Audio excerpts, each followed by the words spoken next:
Pronto. Como a gente está tratando nesta parte aí final do capítulo de análise de tensões, o estado plano de tensão, em que a gente começa a análise já identificando uma das direções principais e a correspondente tensão principal.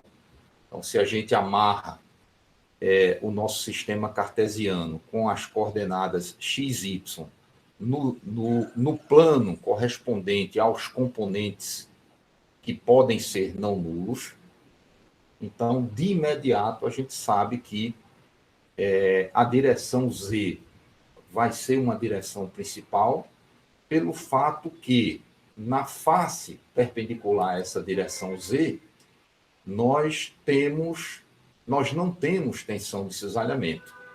Então, nessa face aqui, perpendicular à direção z, como ela está livre de tensão de cisalhamento, a tensão normal aplicada nessa face seria uma tensão principal. E aí, no caso, a tensão normal associada a essa face seria a tensão nula. Então, a gente começa o problema de análise das tensões e direções principais, já sabendo aí que uma das tensões principais é zero e a direção correspondente é a direção z. E aí, pelo fato que as direções principais elas são mutuamente ortogonais, as outras duas direções principais, forçosamente, elas vão estar no plano cartesiano xy. Serão duas direções ortogonais no plano cartesiano xy. E aí a gente fez um direcionamento das nossas equações para que nós só investigássemos informações associadas a direções de vizinhança desse ponto material, direções de vizinhança que estavam contidas neste plano cartesiano xy.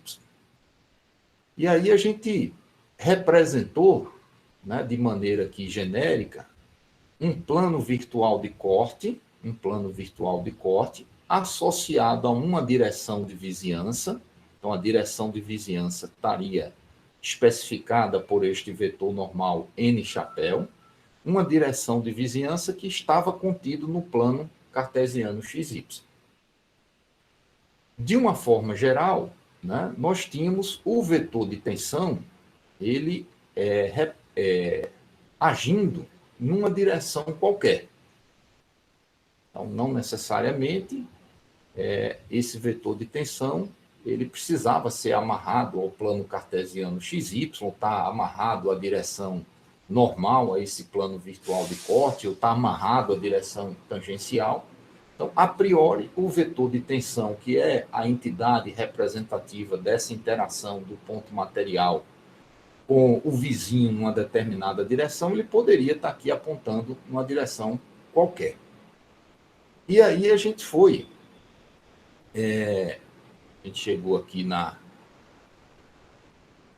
no slide anterior, a gente viu que este vetor de tensão, para estado plano de tensão, quando nós investigamos direções de vizinhança que estão contidas no plano cartesiano xy, esse vetor de tensão ele só apresentava os componentes x e y diferentes de zero. Só poderiam existir componentes diferentes de zero, os componentes x e y.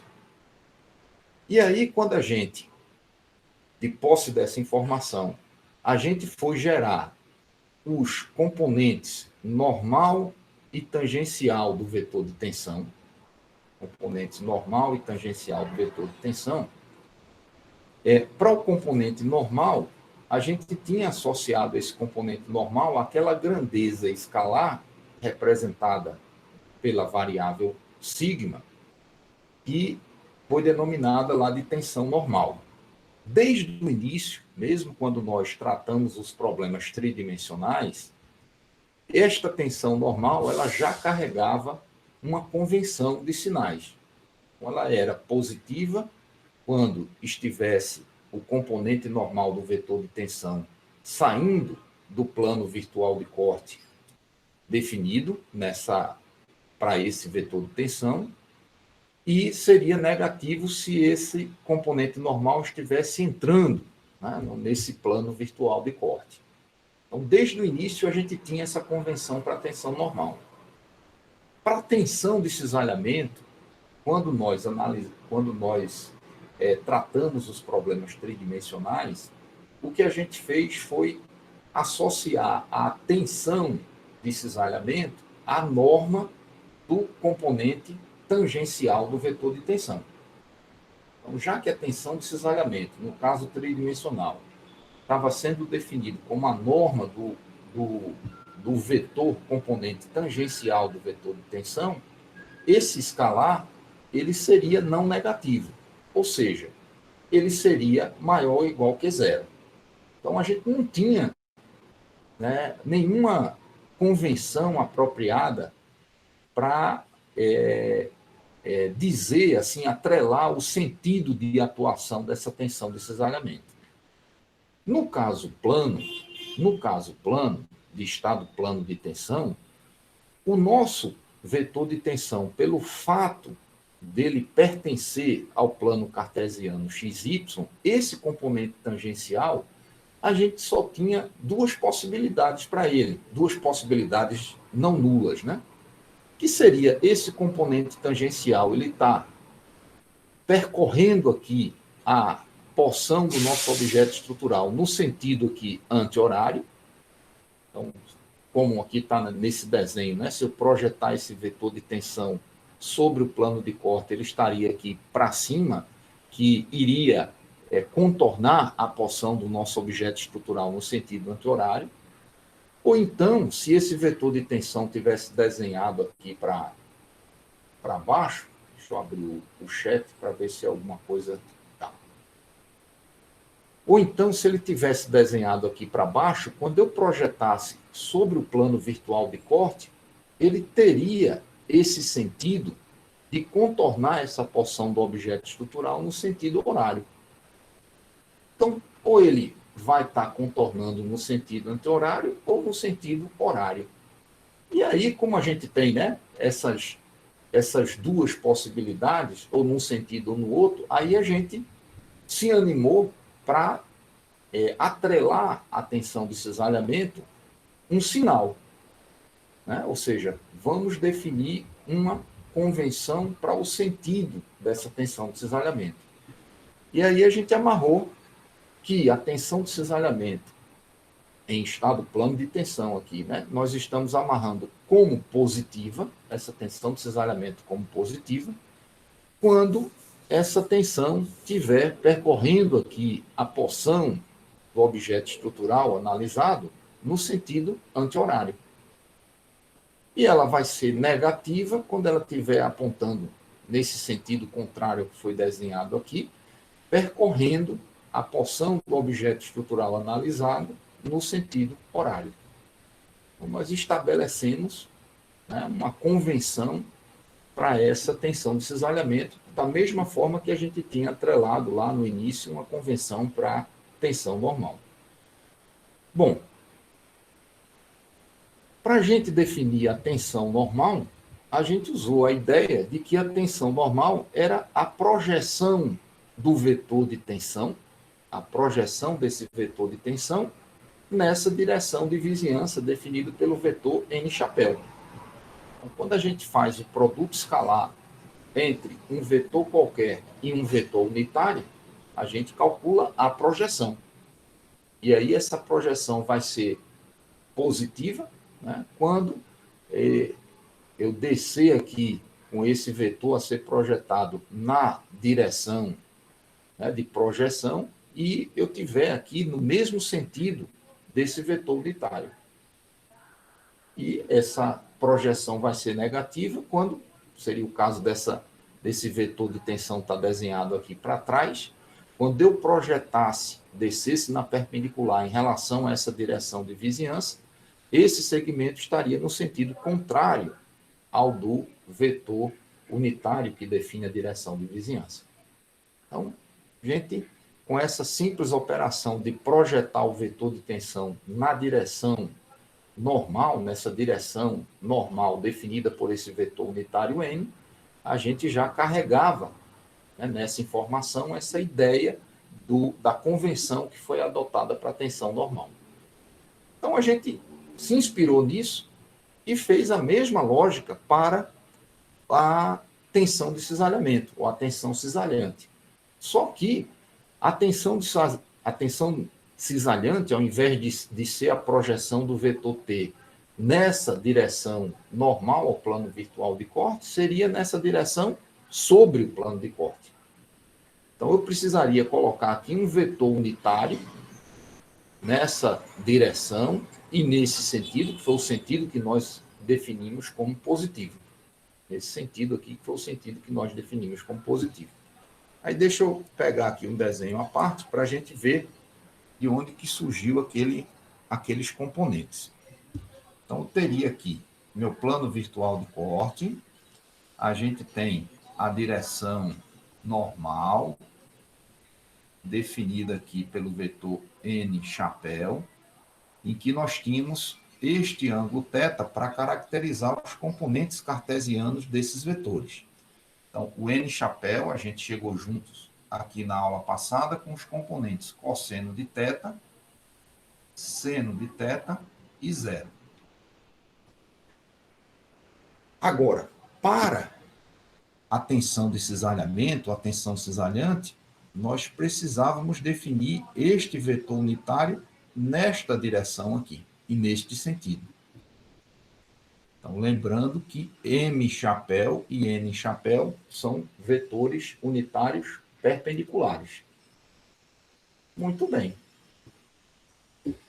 Este ângulo θ, que foi aqui desenhado, se eu traçar aqui essa direção aqui vertical, esse ângulo θ ele se reproduz aqui entre a direção vertical e a direção desse vetor unitário M chapéu. Está correto isso, Fernanda? Este ângulo θ daqui é o mesmo ângulo θ daqui. Está tranquilo para você isso? Sim. Pronto. Então, diante disso, aí a gente pode agora montar nossos componentes desse vetor M chapéu. Então, quem é, lembrando, ele é um vetor unitário. Então, quem é o componente x desse vetor M chapéu? O componente x tem a ver com esse cateto oposto aqui neste triângulo retângulo, em destaque. Deixa eu desenhar aqui em amarelo. Neste triângulo retângulo, o componente x desse vetor unitário ele tem a ver com esse cateto oposto. Cateto oposto eu calculo com seno de θ. Seno de θ. Mas, pelo fato desse cateto estar aqui desenhado no sentido negativo do eixo x, está sendo desenhado para o sentido negativo do eixo x, esse seno de θ ele sofre essa correção com sinal negativo. De maneira semelhante, componente y. O componente y desse vetor unitário tem a ver com este cateto adjacente. Este cateto adjacente. Cateto adjacente, eu acesso com cosseno de θ. Como essa cota correspondente aqui ao cateto adjacente, ela está sendo tomada aqui ao longo da direção positiva do eixo y, não preciso fazer correção nenhuma aqui de sinal. E, por fim, o componente z, como esse vetor unitário está no plano cartesiano xy, esse componente z é igual a zero. Me diga aí, Fernanda. Entendi agora. Beleza? Uhum, obrigada. Joia. Então, o grande lance é aqui, né? O fato dessa... Deixa eu tentar rabiscar aqui rapidinho.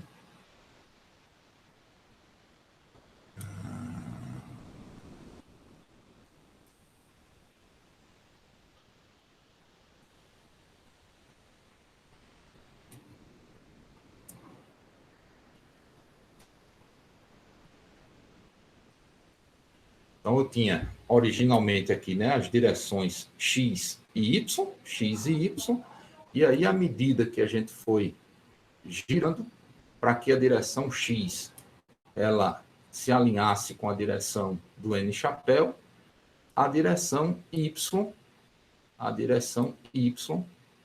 ela foi girando do mesmo ângulo, foi girando aqui do mesmo para se alinhar com a direção do M chapéu. Então, por isso que esse ângulo daqui se reproduz no lado de cá. Se reproduz no lado de cá. Quando vocês tiverem essa dificuldade de relacionar esses ângulos, eu vejo assim durante os momentos presenciais que vocês fazem muito uso dos dedos, de caneta, né, pedacinho de papel, para tentar, né, fazer alguma coisa que ajude a vocês a visualizarem essas relações entre ângulos, né? Que é uma coisa assim que a gente traz essas relações entre ângulos lá da época do ensino médio, tem música para isso, né? Mas nada mais fácil, né, do que a gente fazer experimentação mesmo, né? Criando assim umas canetas, né? Umas direções auxiliares para a gente enxergar essas relações, né, auxiliares. Muito melhor do que a gente ficar decorando música, né, para procurar estabelecer essas relações entre ambos. Alguém levantou a mão. Foi eu, professor. Se eu poderia explicar Se eu poderia explicar, por gentileza, a questão do menos C no θ de novo, que eu acabei não entendendo. O menos C, no caso do vetor M. O menos entrou aqui por conta de que, na hora que a gente, né, faz a leitura do cateto oposto como sendo, né, a coordenada desse vetor unitário na direção x, né, o cateto oposto é a coordenada desse vetor unitário na direção x. Então, só que esse cateto oposto, você vê que ele está sendo construído aqui, ó, da direita para a esquerda. Da direita para a esquerda. Da direita para a esquerda, esse componente vai ser negativo. Então, coloca esse está carregando menos do x, né? Exatamente, porque eu quero aqui representar quem são as coordenadas cartesianas desse vetor unitário. Então, se eu puxar para cá, ó, se eu puxar esse vetor M para cá, fica claro que a componente x dele tem que ser negativo. Componente y é positivo.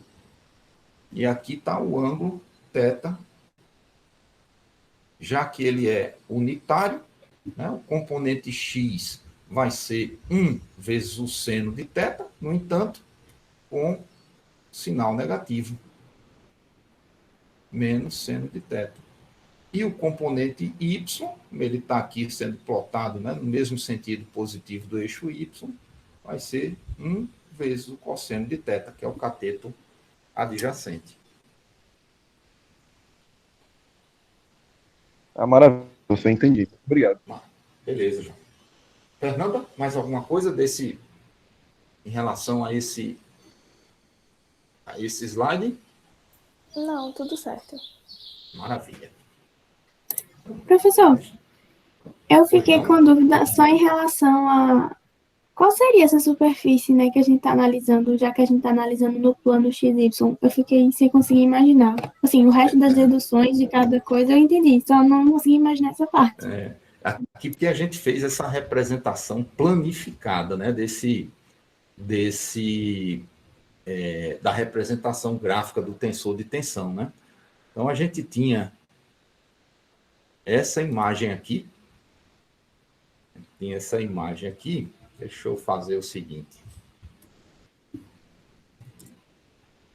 Eu vou roubar essa figura para jogar ali Eita, era bom. Vou fazer assim.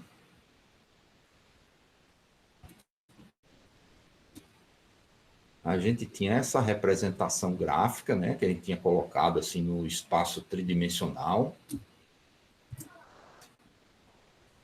Então, como tudo estava resolvido, como tudo já estava resolvido em relação à direção Z, o que a gente está fazendo é investigando uma direção de vizinhança. Vamos supor aqui, né? Como se eu chegasse aqui e definisse um plano virtual de corte.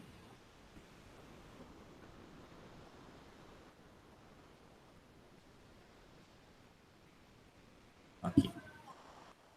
E aí, esse vetor unitário, N chapéu, estaria aqui. Então, quando eu vejo isso de lado, quando eu olho para esse desenho aqui de lado, a imagem que surge é essa aqui. E, em relação ao plano de corte, que a gente enxerga é isso aqui. Vamos ver, voltamos aqui. Então, fiz esse... Só estou estudando direções de vizinhança no plano XY, né? Direções de vizinhança no plano XY.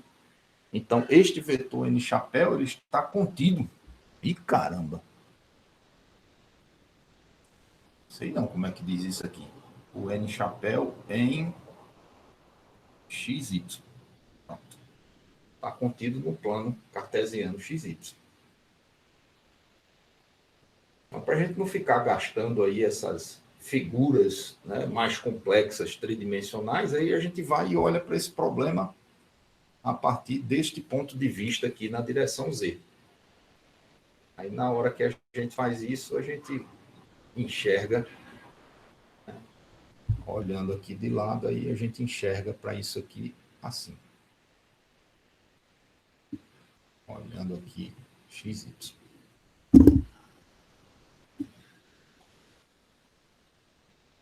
Beleza, Daina? Ah, acho que entendi agora. Obrigada. Muito bem, continuamos aí à disposição. Alguma dúvida que vocês... Professor, a minha dúvida também é conceitual, Diga lá, Arthur. mas vai lá nas tensões principais. Beleza. Porque tem, no generalizado, eu lembro que tinha duas motivações, né? A primeira seria encontrar um plano que fizesse com que a tensão, o vetor de tensão fosse igual ao vetor normal, beleza? Mas na segunda motivação, você Peraí, fala... então, peraí. Vamos para cá. Vou pegar aqui. Pronto. Na segunda motivação, você comentou sobre achar direções onde a tensão cisalhante fosse igual a zero. Aí, no Não, caso, seria as essa tensões... era a primeira motivação, foi essa aqui de que não tem tensão de cisalhamento. Mas a segunda... Mas isso não é segunda- implicado na segunda também?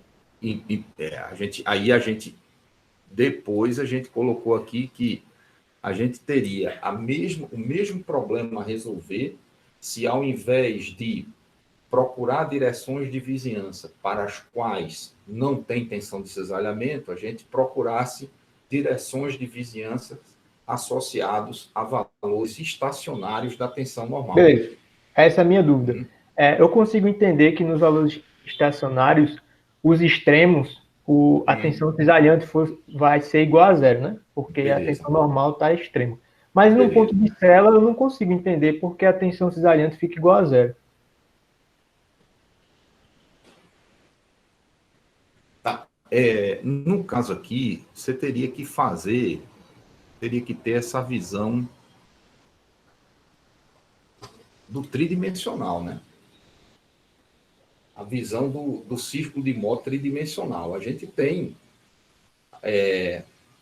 nesses dois pontos aqui extremos, aqui são os pontos estacionários de máximo e de mínimo. E esse aqui é também um ponto estacionário.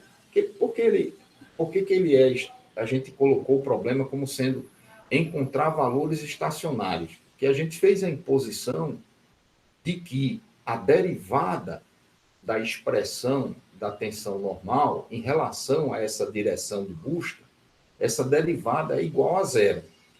Então, uma derivada igual a zero, não necessariamente você está falando apenas dos valores extremos da função, que seriam esse e esse. No caso desse ponto aqui intermediário, dessa tensão principal intermediária, ela também está associada a uma direção de vizinhança onde a derivada da tensão normal é zero. No entanto, é um zero, mas associado a um ponto de Sela. É como se eu estivesse passando ali naquele ponto de inflexão, né, de um gráfico de uma função. Isso surgiu, essa relação, né, essa ideia de que nesses pontos de valores extremos nós não temos tensão de cisalhamento, a conclusão veio pelo fato de nós termos chegado ao mesmo problema matemático a ser resolvido para a determinação das direções de vizinhança nos dois problemas. A única coisa que ficou faltando aqui seria mostrar que este problema aqui leva a este problema matemático aqui.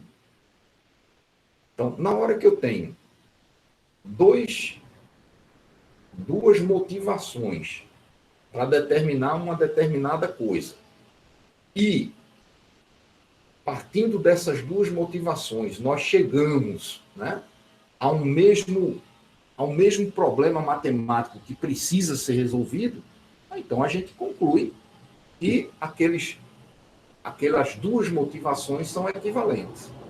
Ou seja, onde não tem tensão de cisalhamento, eu tenho valores estacionários da tensão normal, e o contrário, onde eu tenho os valores estacionários de tensão normal, eu não tenho tensão de cisalhamento. A gente mostrou aqui, de maneira muito natural, qual era o problema matemático que precisava ser resolvido para que eu não tivesse, nessa direção de vizinhança, tensão de cisalhamento. Então, o que a gente fez foi, se não tem tensão de cisalhamento, é porque o vetor de tensão se resume exclusivamente ao seu componente normal. E aí a gente fez uso, né, da equação de Cauchy e da representação do componente normal em função da tensão normal. Aí levamos a este problema matemático. Ficou faltando mostrar que isso aqui leva àquele mesmo problema matemático. Se vocês me permitirem, eu posso fazer essa demonstração aqui rapidinho. Vamos fazer aqui, voltar aqui no nosso bom e velho cálculo 3. Cálculo 3. Então, para a gente, né, a tensão normal,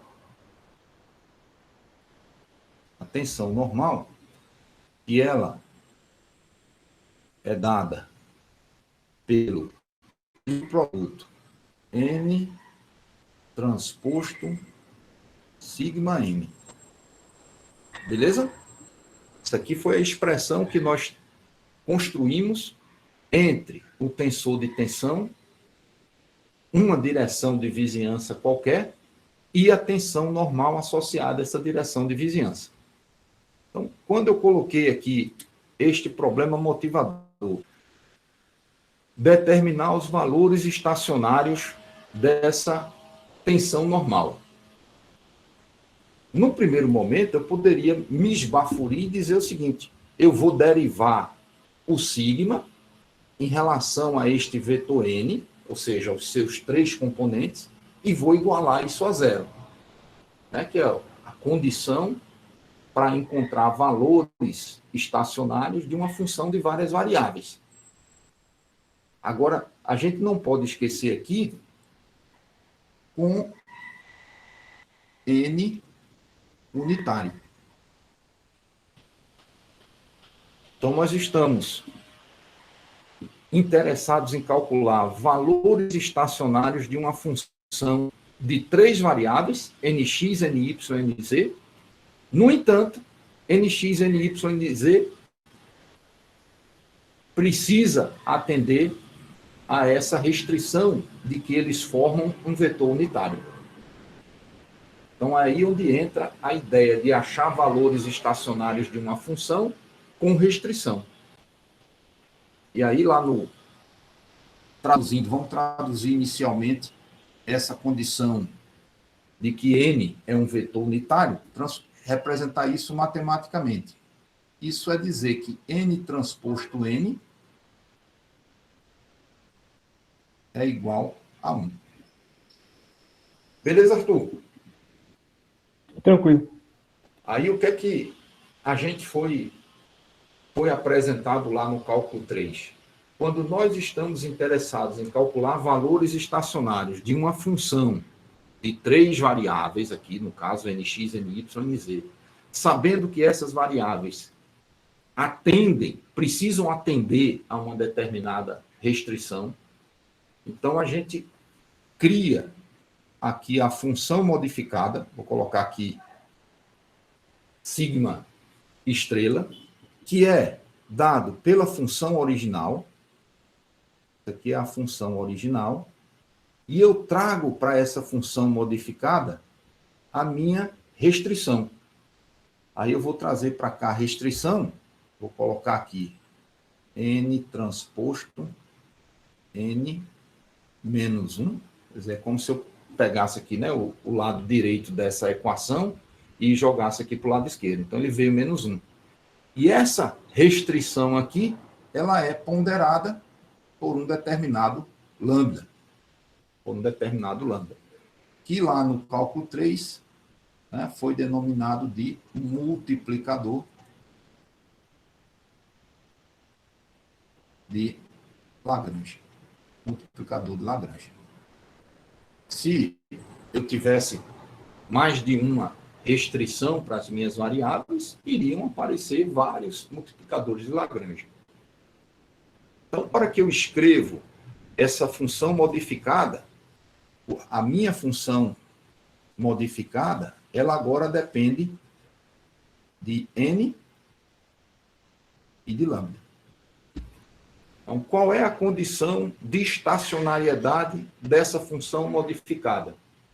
As derivadas em relação aos componentes desse vetor n são iguais a zero, e a derivada dessa função modificada também em relação ao multiplicador de Lagrange é igual a zero.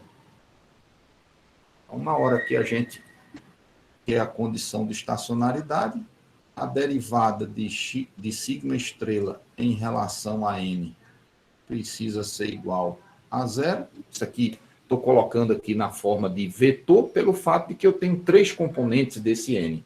Então, estou representando essas 3 condições de estacionariedade: derivada do sigma estrela em relação a nx, derivada do sigma estrela em relação a ny, derivada do sigma estrela em relação a nz, igual a zero. Então, essas 3, aí eu coloquei aqui na forma vetorial. E, condição de estacionariedade, a derivada do sigma estrela em relação ao lambda tem que ser zero.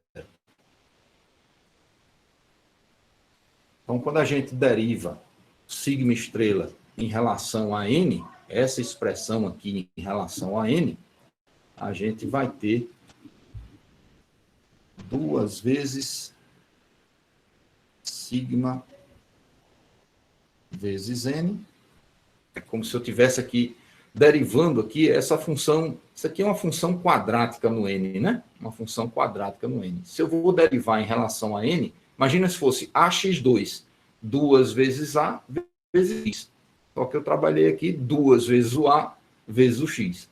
Só que com as grandezas matricial e vetorial.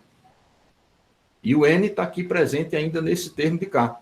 Então, isso aqui vai ficar menos 2 vezes lambda vezes n. É como se eu tivesse aqui n2. Derivei em relação a n, 2n. O lambda entrou como uma constante.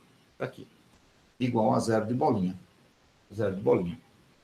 Aí eu posso simplificar o 2 e eu chego aqui sigma n igual a lambda n. Então, essa aqui é a condição de estacionalidade do sigma estrela em relação a n. Derivada do sigma estrela em relação a lambda, então o lambda está só do lado de cá. Então, quando eu derivar sigma estrela em relação a lambda, esse termo entre parênteses igual a zero. Ou seja, n transposto vezes n menos 1 igual a zero, ou, já fazendo aí o rearranjo, eu jogo o menos 1 para o lado direito, fica n transposto n igual a 1. Muito bem. Agora, a gente precisa, para tudo ficar ok, né? Precisa só dizer que lambda corresponde à tensão normal associado a essa direção de vizinhança. Então, o que a gente faz? Nessa equação aqui, se a gente pré-multiplicar, vou aqui pré-multiplicar por n transposto, eu vou ter n transposto do lado esquerdo, sigma n, e no lado direito, lambda n transposto n. Quem é n transposto sigma n? Quem é esse triplo produto aqui, Arthur? N transposto sigma n. É o vetor normal? É a tensão normal. Vetor normal, isso. Aqui, ó. É a tensão normal naquela direção de vizinhança. Então, do lado direito, é a tensão normal na direção de vizinhança. Quanto que vale n transposto n? O lambda normal? Não, n transposto n. Quanto é que é essa operação? 1. Então, aqui do lado direito só vai ficar lambda. Ou seja, nós temos esta equação aqui, onde lambda é igual à tensão normal associada a essa direção. Ou seja, a gente chegou sigma n igual a sigma n. Aí, mas o problema matemático que nós tínhamos lá, quando Aí chegou no mesmo... a motivação era que a tensão de cisalhamento era zero, a gente tinha aqui o sigma transposto. Mas a gente lembra que o tensor de tensão para a gente aí, ele é simétrico. Então, como o sigma é simétrico, eu posso rearranjar essa equação nesse mesmo formato que nós tínhamos lá do problema original. Então, a gente saiu com duas motivações diferentes e nós chegamos no mesmo problema matemático que nos permite determinar, né, a direção de vizinhança para a qual não tem tensão de cisalhamento e para a qual as tensões normais assumem valores estacionários. Então, isso aqui é um belo exercício, né, do cálculo 3, né, de determinação de valores estacionários de funções de várias variáveis, sujeita aí a restrições, onde entra o bom e velho multiplicador de Lagrange. Mas aí eu tenho lembrança que quando essas coisas são apresentadas ainda lá nas disciplinas de cálculo, né, isso é visto de maneira abstrata, sem uma contextualização, aí a gente fica sem essa visão física, né, de um problema que ajude a gente a fixar essas ideias matemáticas abstratas. Né? É um belo exercício de aplicação de valores estacionários de funções de várias variáveis com restrição. Tá? Beleza, Arthur? Tranquilo, professor. Obrigado. Então, a gente não apelou para nada assim de nenhuma questão intuitiva. O que a gente fez foi sair das duas motivações e constatar que o problema matemático a ser resolvido era o mesmo. Então, se o problema matemático a ser resolvido era o mesmo, essas motivações elas eram equivalentes. Ao assumir uma, a outra forçosamente também estaria sendo assumida, e vice-versa. Mais alguma dúvida? Se alguém não tiver nenhuma, eu queria perguntar. Olá, Arthur. Em relação ao círculo de Moore do estado plano de tensão, Certo. os planos, os valores extremos estão nos cantos da circunferência, né? De Perfeito. tensão. Aí, por que a direção principal nunca é 180 dividido por 2 ou 0 graus?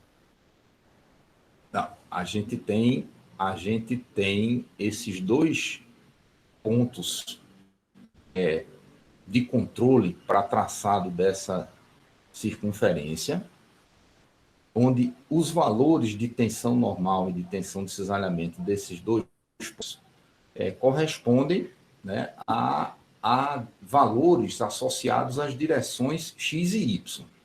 Né? Direção x e y. Aí, as direções principais, elas vão ser referenciadas em relação à direção x.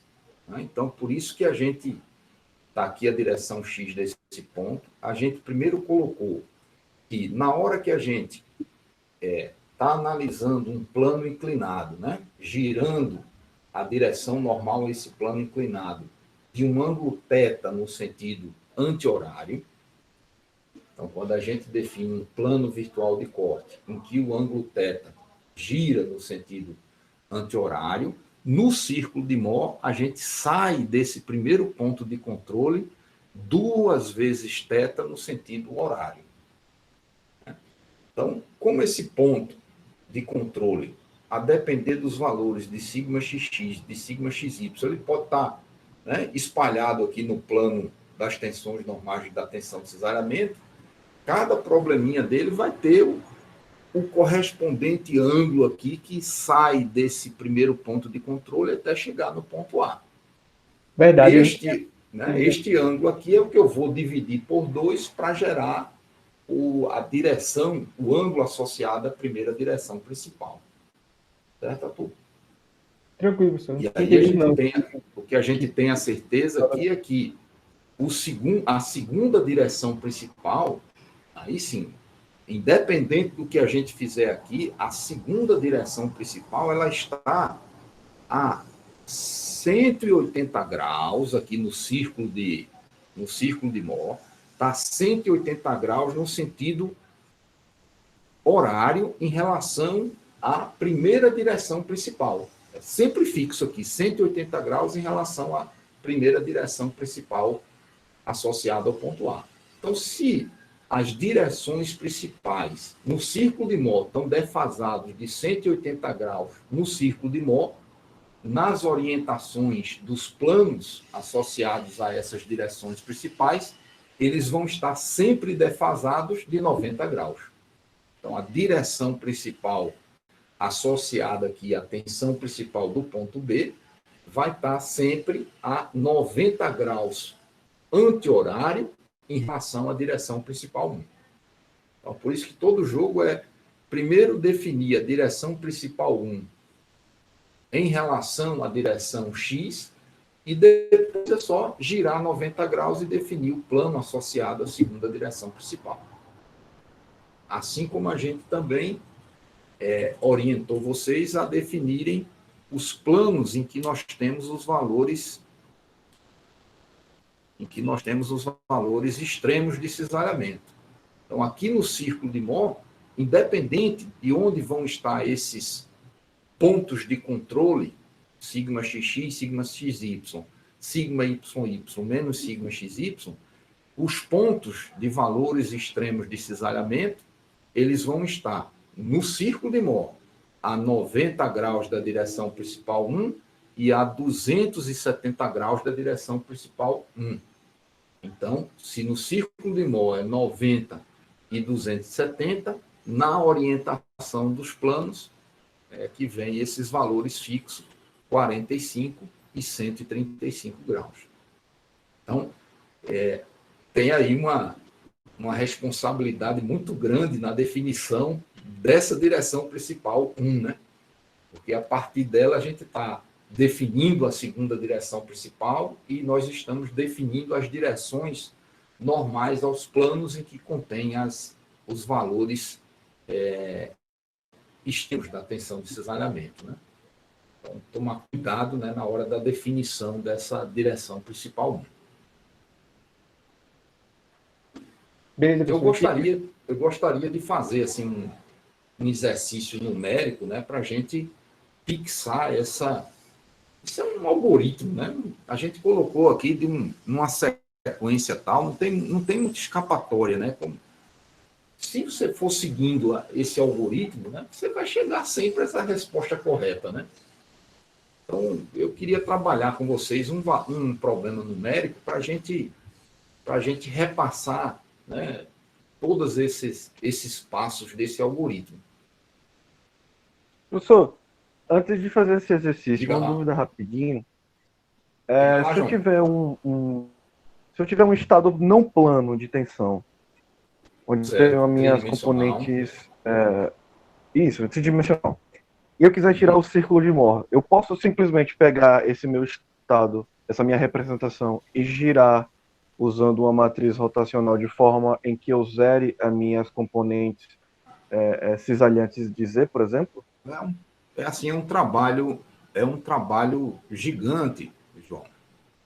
Então, o círculo de Mohr associado ao problema tridimensional é esse aqui sempre, onde a gente tem a região delimitada por essas 3 semicircunferências, onde essas 3 semicircunferências elas beliscam aqui o eixo da tensão normal nos valores sigma1 0, sigma2 0 e sigma3 0, onde sigma1, sigma2 e sigma3 são as tensões principais. Então, como é que a gente determina essas tensões principais? Resolvendo este problema de valor principal. Certo? Então,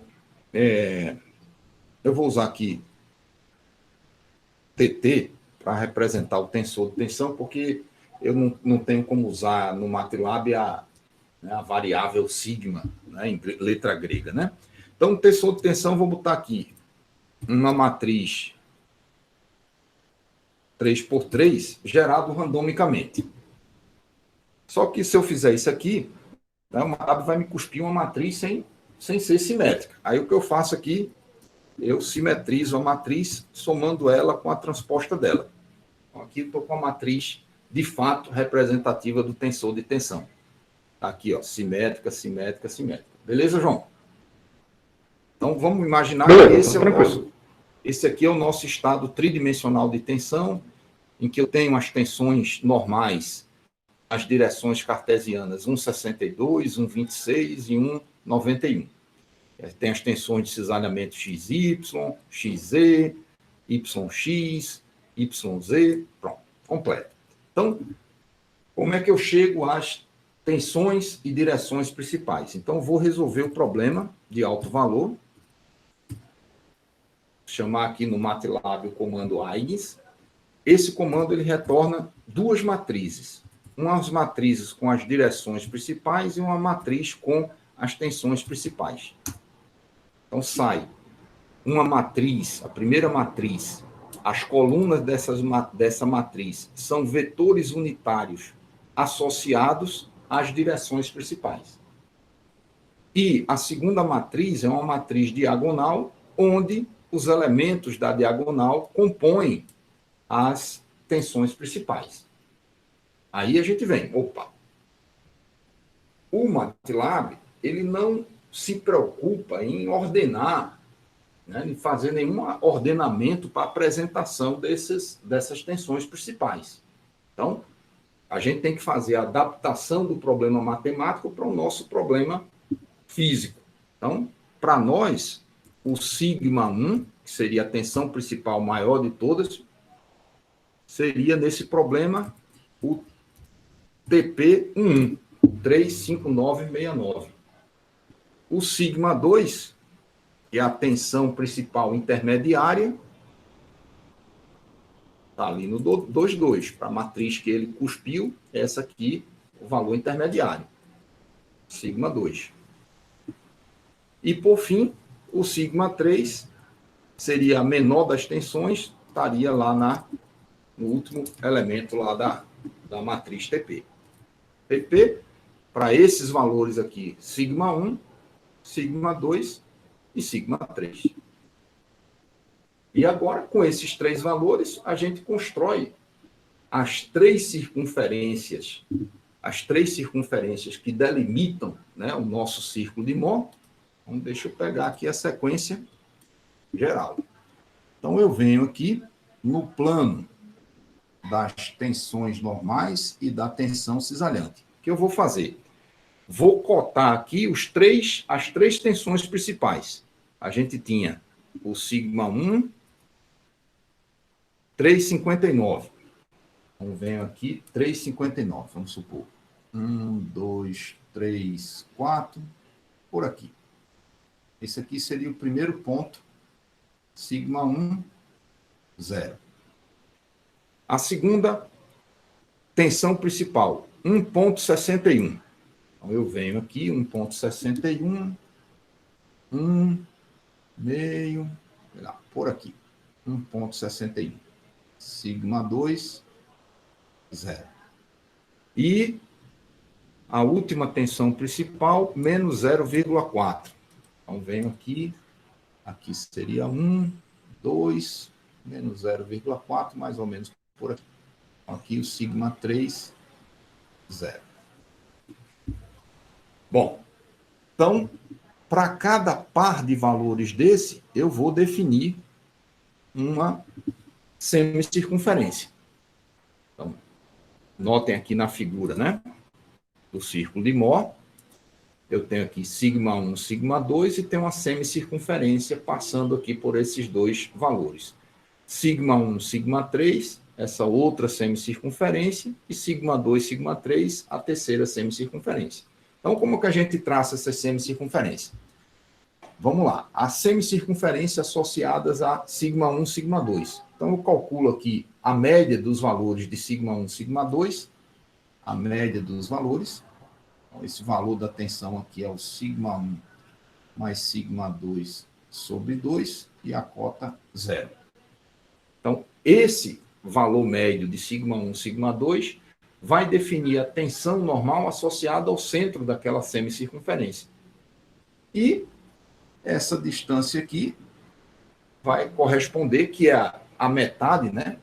Isso aqui vai corresponder a sigma 1 menos sigma 2 dividido por 2, vai ser o raio dessa semicircunferência. Então, venho aqui com o transferidor, prau. De maneira semelhante, semicircunferências associadas aos pontos 1 e 3. Então, primeiro eu calculo o centro. Sigma 1 mais sigma 3 dividido por 2. Então, cadê os valores numéricos aqui, né? É sigma 1 mais sigma 3 dividido por 2. Então, deu 1,59. Então, venho aqui, 1,59. E, cara, o sigma 2 deu quanto? 1,63. Então, ficou um pouquinho aqui para cá. Então, vamos supor. Esse outro ponto médio aqui vai corresponder a sigma 1 mais sigma 3 dividido por 2. Então, esse é o centro da semicircunferência associados a sigma 1, sigma 3.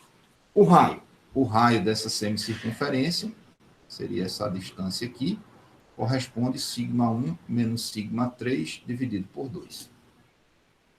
Aí eu venho com esse centro e esse raio,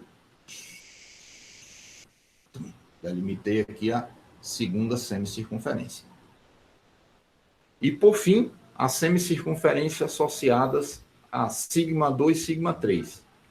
Então, acha o centro, fazendo sigma 2 mais sigma 3 dividido por 2. E o raio, sigma 2 menos sigma 3 dividido por 2. Com o centro e o raio, delimito aqui a terceira semicircunferência.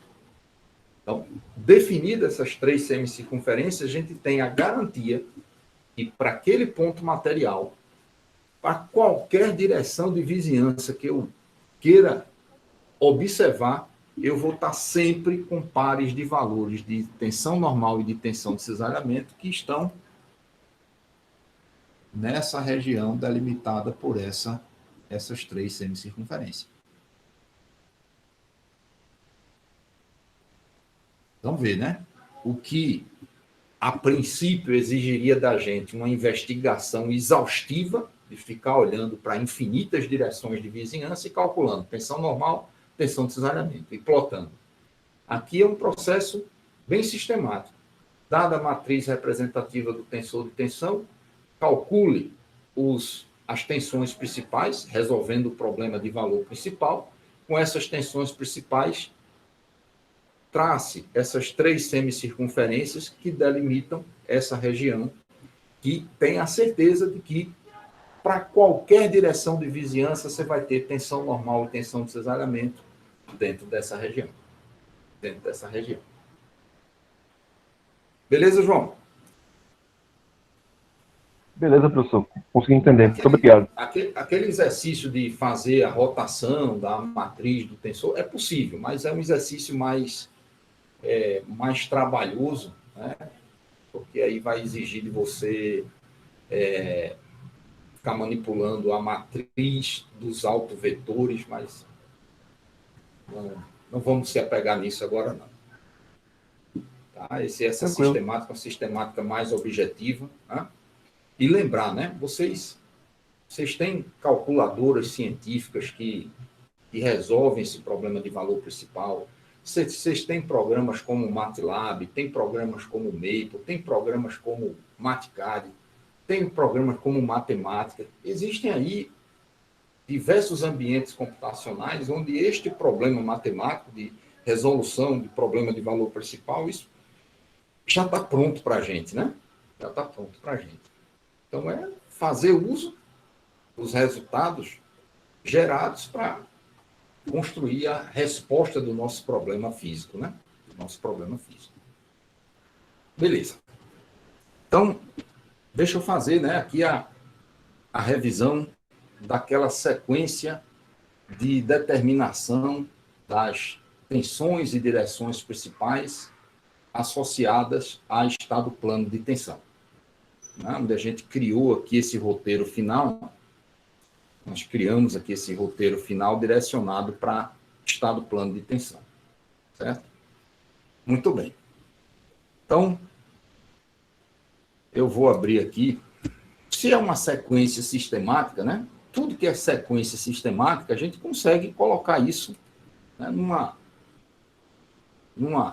lógica, né, bem definida, quais são os passos que eu tenho que percorrer. Hoje, de manhã, para minha surpresa, alguém divulgou este programa aqui, gratuito na internet, chamado SMAT Studio. Olha o que é que esse programa é. Vocês conhecem o programa chamado MATCAD? MATCAD. Conheço. Pronto. Esse aqui é o MATCAD gratuito. O que é o programa MATCAD? É uma folha de trabalho onde a gente vai definindo variáveis, definindo operações com essas variáveis e, se no decorrer do processo eu digo, opa, aquela variável não é aquele valor, é um outro valor, ele vai e percorre aquela sequência, ele atualiza, né, toda a sua folha de trabalho automaticamente.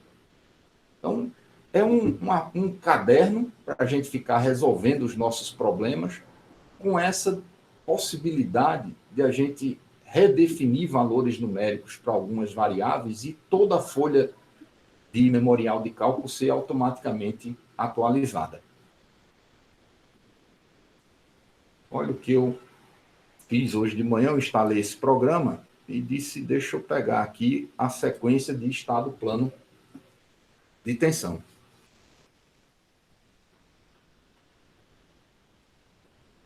Aqui está a sequência para a gente resolver os nossos problemas de estado plano de tensão. Então, primeira coisa, quando a gente está diante, né, do problema lá de estado plano de tensão, a gente fazer a leitura dos 3 componentes cartesianos independentes. Então, quer seja, né, num enunciado, textualmente, ou quer seja numa representação gráfica, a gente vai, por exemplo, né, pegar aqui pegar aqui uma imagem para... Dado esse estado de tensão, né, vamos representar o estado principal de tensão. Então, ele colocou esse desenho para a gente e quer que a gente encontre a representação gráfica do estado de tensão onde atuam as tensões principais. Muito bem. Então, qual é a primeira coisa que a gente tem que fazer? Identificar os componentes do tensor de tensão. Maravilha. Me diz aí os componentes. Sigma XX 13,8 MPa. Quem disse? Não? Por quê? Por que é 13,8 MPa? Tem que definir primeiro a orientação, né, professor, dos eixos. Massa, certo? Não esquece disso. Eu preciso definir o meu sistema de referência, porque eu posso ter um juízo complicado e dizer assim, não, meu sistema de referência é esse, ó, X e o Y, ou bota inclinado. Então, para não deixar dúvida, você vem aqui com um clássico sistema que a gente adota para uma representação gráfica dessa orientada, com os lados horizontal e vertical. Você diz, ó, meu sistema de referência, XY. Agora sim, como eu estabeleci o meu sistema de referência, aí o meu sigma XX vale 13,8 MPa, meu sigma YY vale menos 103,4 MPa e a minha tensão de cisalhamento XY vale 62,1 MPa. Beleza, Fernanda? Então, não esquece de definir o sistema de referência antes de ficar contando história dos componentes do tensor. Os componentes estão atrelados a um sistema de referência. Então, o primeiro passo é definir o sistema para depois sair definindo os componentes. Beleza? Então, aqui é o ponto de partida, que é a representação gráfica. Então, vou pegar aquele roteiro e vou aplicar para esses componentes. Então, tem aqui sigma XX 13,2.8, sigma YY menos 103,4 e o sigma, arrastar um pouquinho para cá, sigma XY 62,1. Veja aqui, eu criei um roteiro aqui abaixo de cálculo. Na hora que eu modifico um valor de uma variável, ao dar a entrada, ele automaticamente já recalcula toda essa sequência aqui de baixo. Eu escrevi funções para tensão normal e para tensão de cisalhamento em função do ângulo θ, aqui em radiano. Aquelas expressões que a gente apresentou em sala de aula. Então, eu posso aqui, quem é a tensão normal para o plano de 35 graus? Então, lembrar, o argumento aqui está em radianos, né? Essas funções trigonométricas, eles esperam o ângulo em radianos, então eu tenho que fazer aqui a conversão, eu multiplico por π e divido por 180. Então, na hora que eu chamo aquela função, ele já calcula para mim quem é a tensão normal. Então, definir funções para tensão normal e para tensão de cisalhamento, tendo como entrada aí o ângulo θ em radiano para uma determinada direção de vizinhança de interesse. Mas a gente está interessado são nas tensões principais. Então, para as tensões principais, a gente tem duas variáveis auxiliares, a tensão média, x, y sobre 2, e o raio do círculo de Mohr para estado plano de tensão, dado por aquela expressão raiz quadrada de sigma xx menos sigma y sobre 2 ao quadrado, mais sigma xy ao quadrado. As expressões daqui. Então, estou levando para o ambiente desse programa.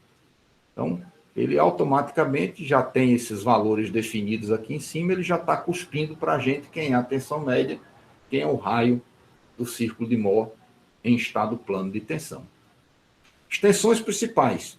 Então, a gente, no nosso roteiro, a gente mostrou as tensões principais, sigma 1 é a sigma médio mais o raio, e a tensão principal 2, sigma médio menos o raio.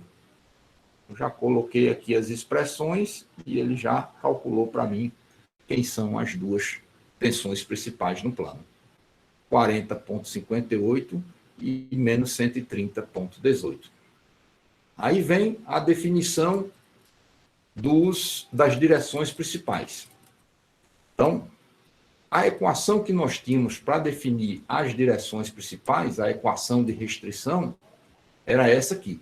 Tangente de 2 θ principal é dado por 2 sigma xy dividido por sigma xx menos sigma yy. Certo? A gente tinha essa equação auxiliar para determinar os ângulos principais. Aí o que a gente fez aqui nesse roteiro? Nós isolamos 2 θ principal, criei aqui uma variável auxiliar, calculando o arco tangente daquela expressão, 2 sigma xy dividido por sigma xx menos sigma yy. Aí o que foi que a gente colocou em aula? Vamos trabalhar sempre com ângulos positivos. Ângulos positivos, para que essa orientação que a gente vai dar vai funcionar sempre. Então, o que eu fiz aqui foi um teste. Se aquela variável auxiliar for maior ou igual que 0, mantenha o valor dela. Caso contrário, some mais π. Some mais π. Então, estou trabalhando aqui os ângulos ainda em radianos. O ângulo é em radianos. Então, a gente disse, na hora que você aplica o arco tangente, a calculadora cuspir para você um valor negativo, né, some mais 180, né, para ter o ângulo que está lá no outro lado da circunferência trigonométrica, some mais 180 para você ter o ângulo positivo que tem a mesma tangente. Então, aqui eu fiz só esse teste.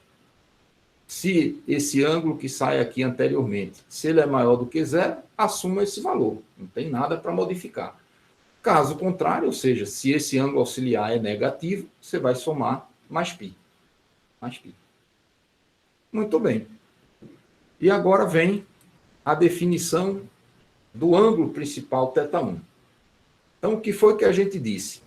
Se o sigma xy for positivo, aquele primeiro ângulo positivo lá, que a gente calculou anteriormente, quando a gente dividir, ele é 2 θ principal. Então, eu vou pegar aquele ângulo, vou dividir por 2, e ele vai corresponder para a gente a primeira direção principal. Então, se sigma xy for maior do que 0, você vai pegar o 2θp auxiliar e vai dividir por 2. E isso vai ser a minha direção principal, o ângulo associado à direção principal 1. Para a gente já apresentar o resultado em graus, ao invés de em radianos, aí eu peguei essa resposta daqui, multipliquei por 180, dividi por π. E aí ele cuspiu o ângulo 23,3 graus. Agora, se o sigma xy ele é negativo, então o que é que vai acontecer? Esse ângulo anterior, que é o menor dos ângulos positivos que tem a mesma tangente, ele vai estar associado à direção principal 2. E o maior dos ângulos, ou seja, eu somando mais π, é o que iria me levar à direção principal 1. Então, quando o sigma xy é negativo, eu pego o ângulo auxiliar anterior, somo com π para depois dividir por 2. E isso ser a minha direção principal 1. Então, esse aqui é o teste, né, que a gente faz com base no valor dessa variável auxiliar, 2 θ principal, onde essa variável auxiliar 2 θ principal já passou por essa análise de que nós só vamos trabalhar com ângulos positivos. Quando eu já tenho a definição da direção principal 1, a direção principal 2 é só somar 90 graus. Então, como o θ1 já está sendo apresentado em graus, eu somei e foi com 90 graus, não com π sobre 2, 90 graus. E saiu aqui o ângulo correspondente à direção principal 2. Então, nesse problema, nós temos como tensões principais 40,5 menos 130,2 e as direções principais 23,3 graus e 113,3 graus. Então, se a gente vai representar graficamente esse estado de tensões, então a gente vem com as direções cartesianas, aí para o primeiro ângulo 23,3, então vou girar aqui de tal forma que eu tenha essa direção aqui num ângulo de 23,3 graus, eu vou representar a tensão principal 1. Tensão principal 1, o valor dela foi 40,6. Positiva, 40,6, então vai ser uma setinha saindo desse plano de corte, 40,6, foi isso? 40,6, aproximadamente, né? 40,6. Aqui a gente está trabalhando em MPa. A outra direção principal, 113,3. E a tensão principal associada, menos 130,2. Então, 113,3 é numa direção, pegar essa anterior e somar mais 90 graus. Ou seja, essa direção aqui, somar mais 90 graus. 113,3 graus. Nesse plano, a tensão principal, menos 130,2. Menos 130,2. Então, ao invés de eu desenhar para fora e colocar o valor numérico menos 130,2, eu corrijo o sentido de aplicação e ignoro o sinal. 130,2 MPa. Isso, 130,2? Isso, 130,2.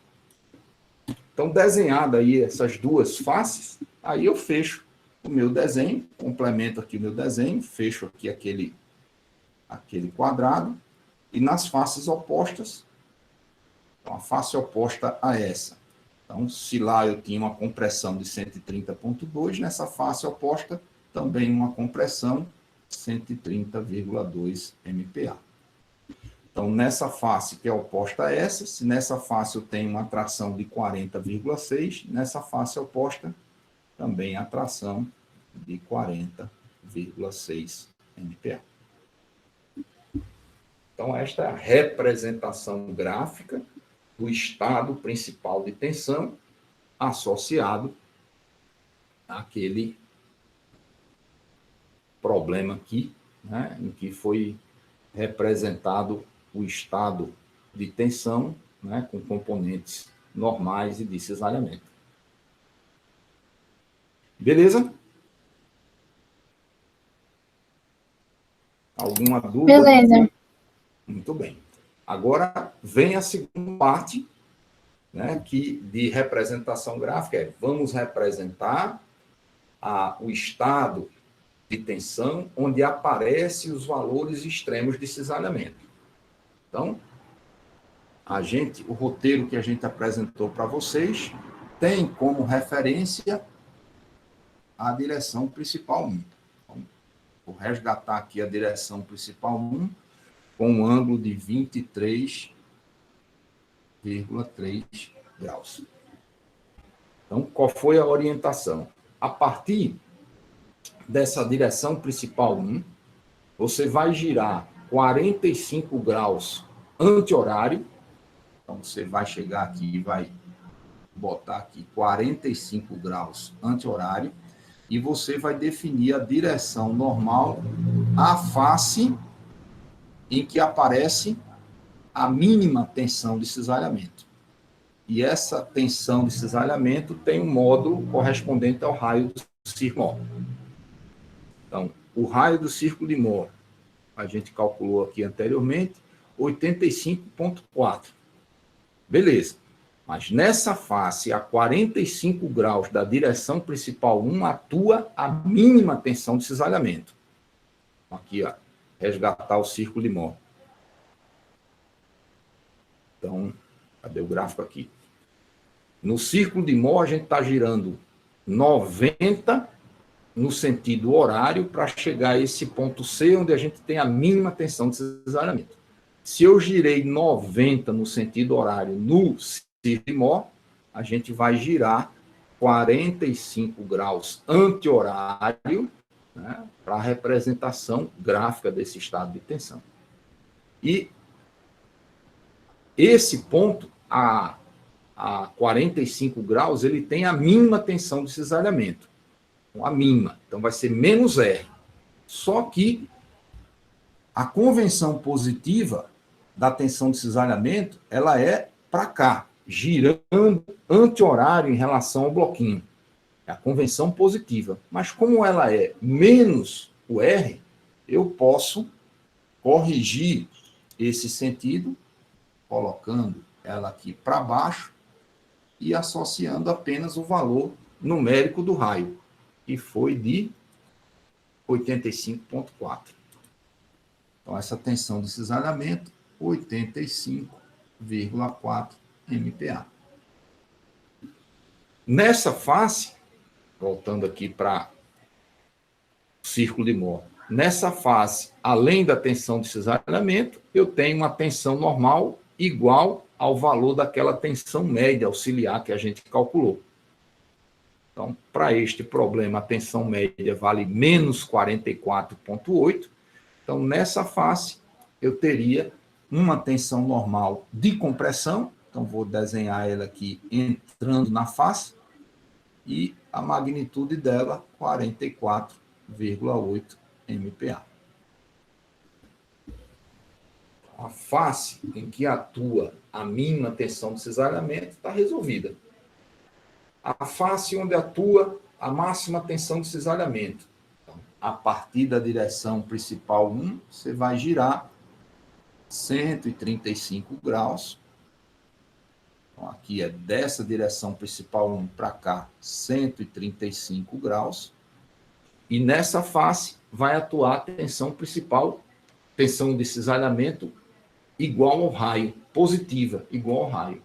Então, se é positiva, ela vai estar desenhada nesse sentido, que é para eu ter ela percorrendo o bloco no sentido anti-horário, e a magnitude dela, 85,4 MPa. Nessa face da máxima tensão de cisalhamento, também eu tenho a tensão média normal.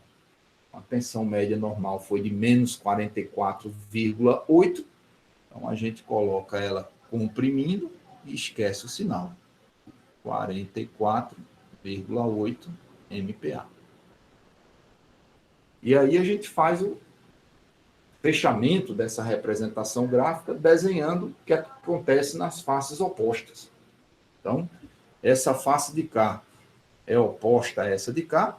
Então, o que eu tenho de desenho dos componentes na face de lá, eu trago para cá com sentido contrário. Então, se nessa face a setinha está de cima para baixo, aqui vai ser de baixo para cima. Se nessa face aqui de cima, a tensão de cisalhamento é de noroeste para sudeste, aqui vai ser de sudeste para noroeste. Aí, para essa última face, ela é oposta a essa de cá, então respeitando a mesma coisa. Se eu desenhei a normal de noroeste para sudeste, nessa face aqui de baixo vai ser de sudeste para noroeste. E o componente de cisalhamento, se eu desenhei aqui de nordeste para sudoeste, aqui vai ser de sudoeste para nordeste. Pronto. Então, esta é a representação gráfica do estado de tensão, onde aparecem as tensões extremas de cisalhamento no plano XY. No plano XY. Beleza? Alguma dúvida? Tá tranquilo, professor.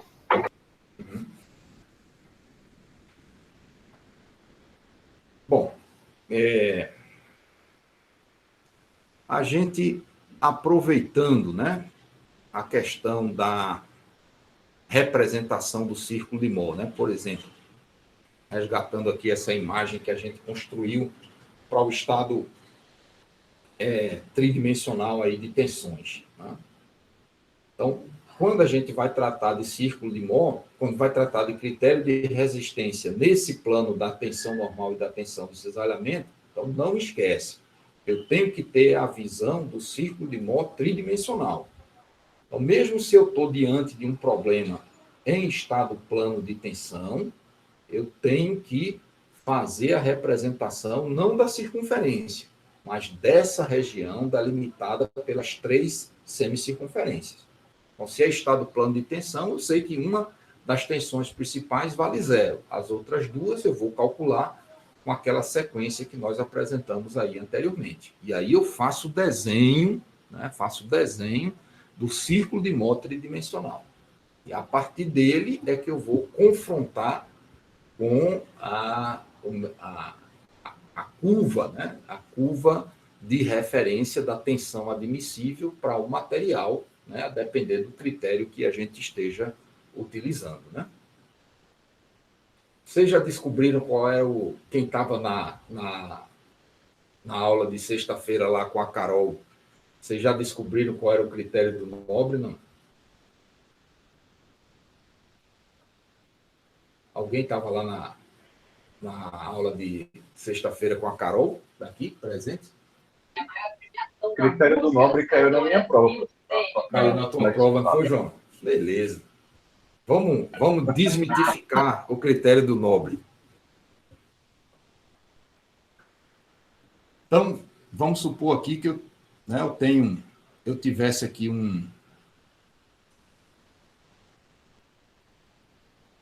acho que eu tinha alguma coisa. Não, era meu círculo de Mohr. Era assim. Tinha uma das tensões principais era 0, tinha uma para cá e uma outra para cá. Isso.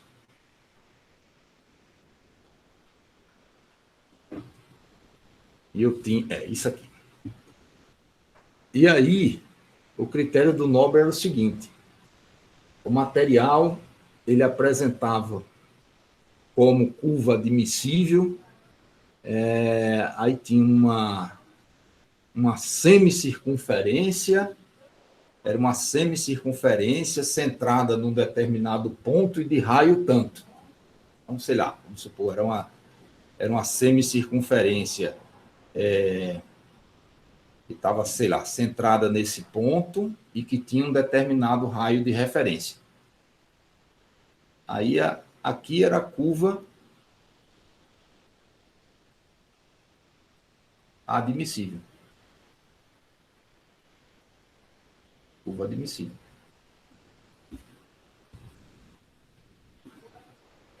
Bom, aí vamos supor o seguinte, né?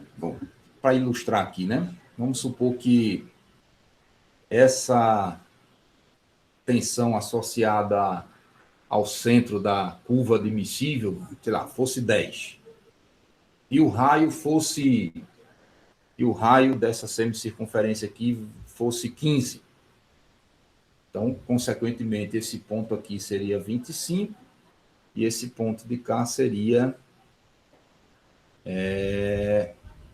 10. Ixi, mas o desenho está horrível, né? Não é bom que seja isso, não. Está muito desproporcional. Vamos supor que seja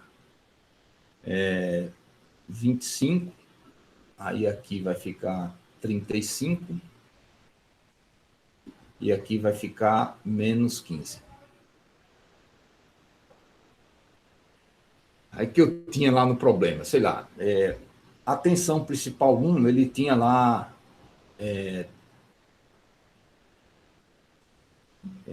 valia 10 vezes um determinado lambda. E a tensão principal 3 valia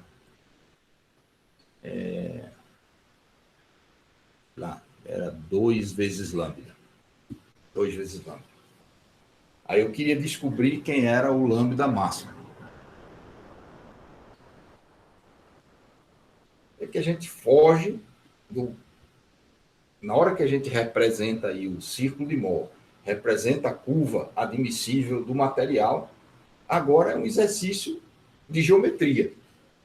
Então, quero saber qual é o maior lambda que eu posso escalar as tensões principais 1 e 3 para garantir que o meu estado de tensão é um estado de tensão seguro.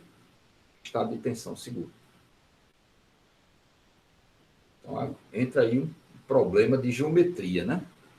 Bom, a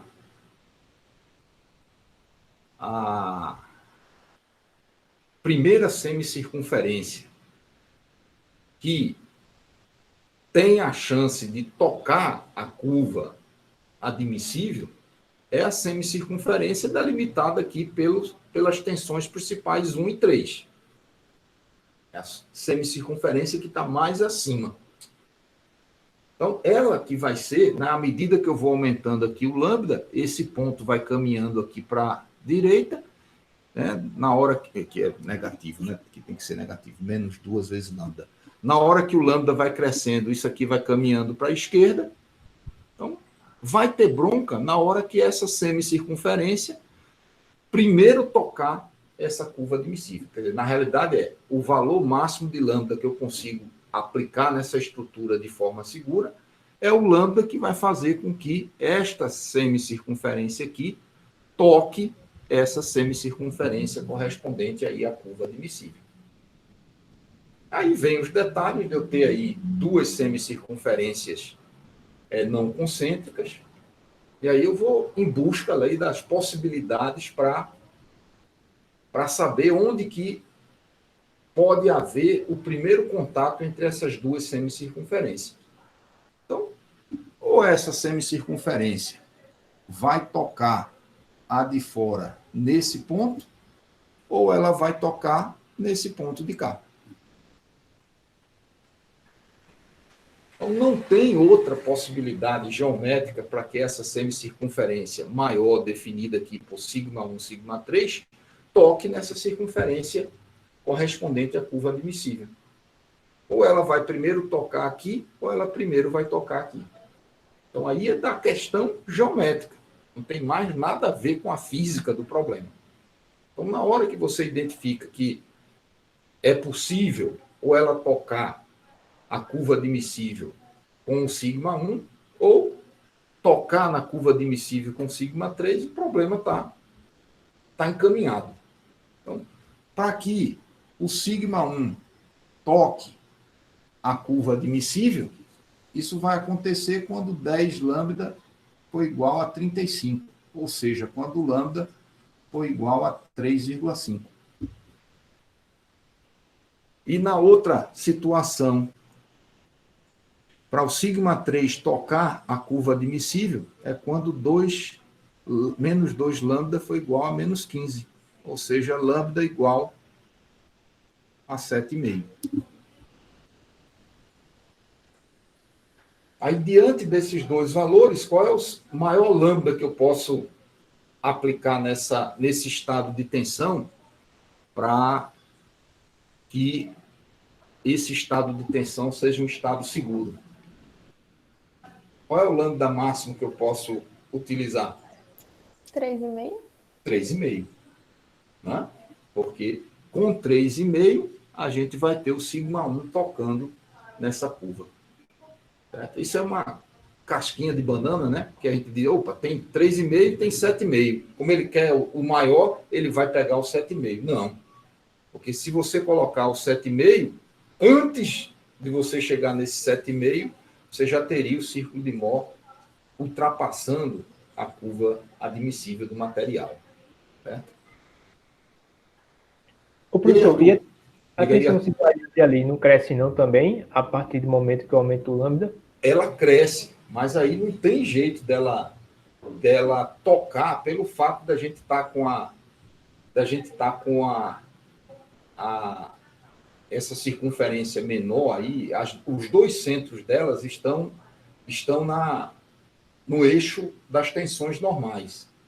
Então, a única chance, né, da máxima tensão de cisalhamento chegar nessa máxima tensão de cisalhamento é que as duas circunferências fossem concêntricas.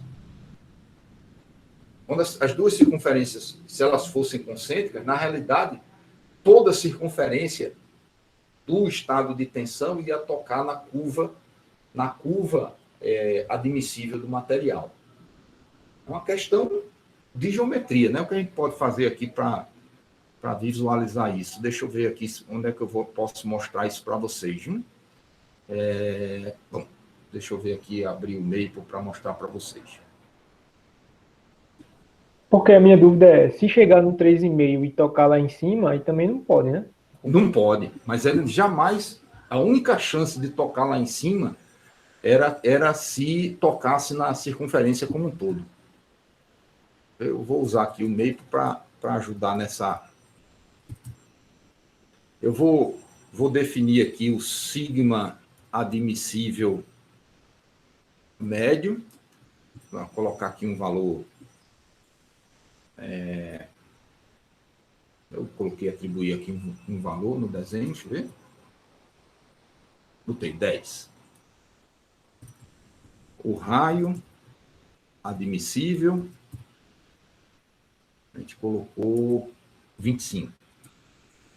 Então, isso aqui vai caracterizar a curva admissível. Um plot. Então, está aí a circunferência correspondente à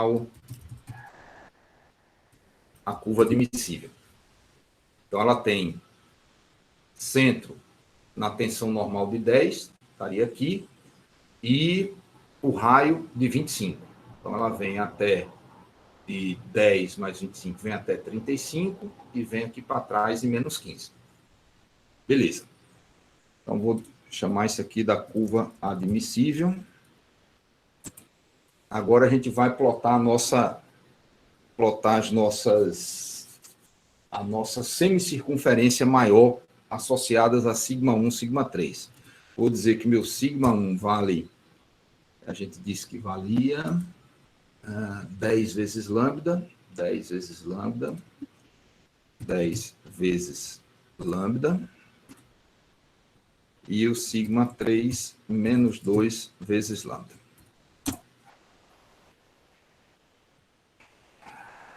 Semicircunferência 1, 3. Arthur, está por aí? Estou sim, professor. Pronto. Então, aqui eu estou reproduzindo aquele exemplo, tá? Em vermelho está aqui a curva admissível, e em azul vai ser a curva da semicircunferência definida pelas tensões principais 1, 3 em função do lambda. Onde esse lambda eu vou fazer ele crescer de 0 até 5. E a gente vai dar uma olhada no estado de tensão crescendo aqui. Ó. Tá vendo? Ah, que massa. Entendi. Ó. Ele primeiro tocou ali. Bom, quando que a gente teria a chance, né, dessa semicircunferência aí em azul, né, tocar em relação à tensão de cisalhamento? A única forma possível é que a gente tivesse essa semicircunferência em azul concêntrica com a em vermelho, que ela ia crescer de tal maneira que quando tocasse aqui em cima, mas aí seria um caso muito especial. Na realidade, ela ia tocar no conjunto como um todo. Entendi, porque ela é achatada no caso, né? No caso, se tocar... Elas não são concêntricas. Uhum. Então, não são concêntricas, estão alinhadas ali no eixo horizontal, os centros delas. Então, a única forma de tocar ou vai ser na direita ou vai ser na esquerda. Aí é uma questão de geometria, né? Um problema de geometria, não tem mais a ver com o nosso problema físico, né? Aí teria que enxergar essa ideia aqui de que a chance de tocar lá a circunferência menor tocar na circunferência maior, ou vai ser lá no cantinho direito, ou vai ser no cantinho esquerdo. Até fazendo uma análise prévia, daria para ter uma ideia de que primeiro ia tocar no lado direito, mas, na pior das hipóteses, testa os dois limites. E aí, dos dois valores, você pega aquele menor. Pegaria o menor, como a gente fez aqui registrou aqui no slide. Então, o que a gente iria pegar, 3,5. Então, era esse aí o critério do Nobre. Era uma semicircunferência aí. O Nobre pode inventar, pode botar aí uma semi-elipse, né? Paraboloide. Bicho, não importa, né? Nessa altura do campeonato, vocês já estão com sangue nos olhos, com todo o ferramental de cálculo diferencial, de geometria, já tudo já na bagagem, é usar os conceitos que vocês sabem para trás, né? Para resolver o problema geométrico associado aí à questão física que está sendo posta para vocês. Muito bem.